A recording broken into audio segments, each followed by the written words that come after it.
O relógio congelou exatamente às 2h46 da tarde. Um forte terremoto atingiu o nordeste do Japão, causando um tsunami e causando um dos maiores desastres nucleares da história. Além disso, muitas pessoas apresentaram estresse pós-traumático e depressão após o acidente, né? E no quesito ambiente é uma questão extremamente grave, porque houve uma contaminação marítima. Então, foi um grande índice de radioatividade que entraram no Oceano Pacífico. E desde o desastre nuclear tá lá, né? Então, afetou a cadeia alimentar, a nossa alimentação, contaminando a cadeia alimentar, né? E através da bioacumulação e biomagnificação, já foram detectados peixes com nível de radiação 124 vezes mais que os padrões estabelecidos e plantas mutadas por causa desse acidente. Bom, algumas consequências do que rolou lá em Fukushima, né, dia 11 de março de 2011, no quesito saúde, foi que 130 pessoas elas acabaram morrendo de câncer e as pessoas que habitavam áreas mais afetadas, elas mostraram uma maior, né, probabilidade de desenvolver o câncer, né, por conta da radioatividade que ficaram expostos por muito tempo. E problemas de tireoide já foram relatadas entre 40% das crianças da área de Fukushima.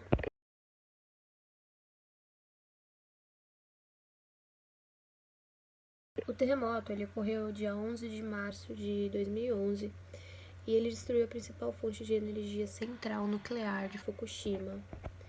E o tsunami ele seguiu inundando, né, os geradores de emergência, logo o combustível em 3 dos 6 reatores da instalação nuclear ele superaqueceu, causando o derretimento do núcleo.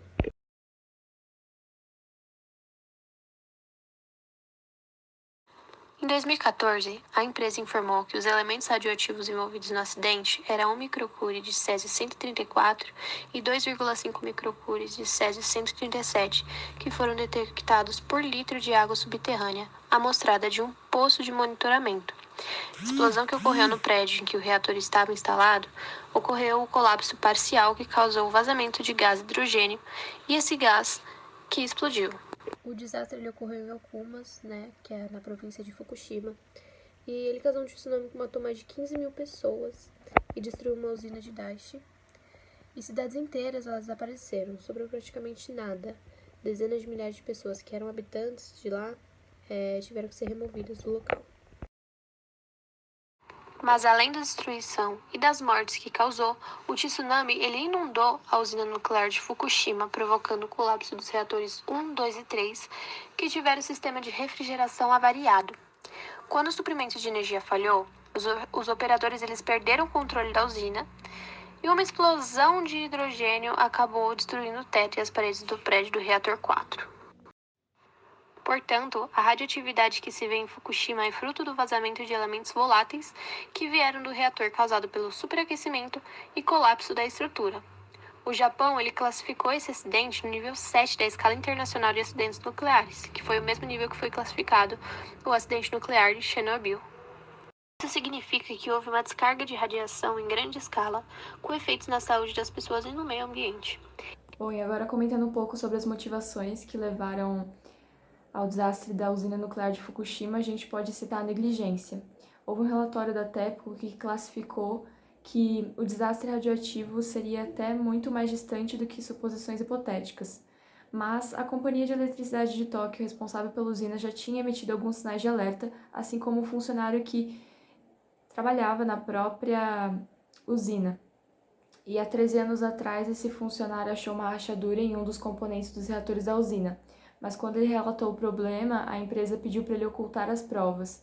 E ele simplesmente ignorou o pedido e avisou ao departamento do governo responsável pela regulação do setor nuclear, que determinou que a companhia resolvesse o problema. A TEPCO, no final, demitiu o funcionário. Ou seja, houveram várias tentativas de emitir um alerta, mas todas foram ignoradas.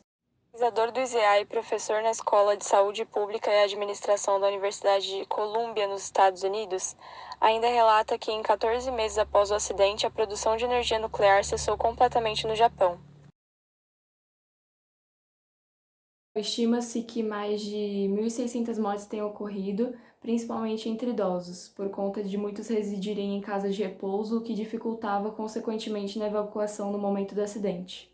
O pesquisador e professor Nigel e seus colegas apontam que o apagão nuclear e o aumento no preço da eletricidade levaram a uma redução no consumo de eletricidade, da qual muitas pessoas dependiam para se aquecer. Muitas pessoas passaram a reduzir o uso dos sistemas de aquecimento e isso causou muitas mortes por doenças ligadas à exposição ao frio. Uma das principais lições que o desastre de Fukushima deixa, segundo fontes, é que as decisões sobre políticas de energia podem ter sérias consequências na saúde e na vida das pessoas. Portanto, devemos lembrar que o princípio das precauções nos leva a focar apenas nos possíveis riscos de uma ação, e não, de fato, em medidas de prevenção.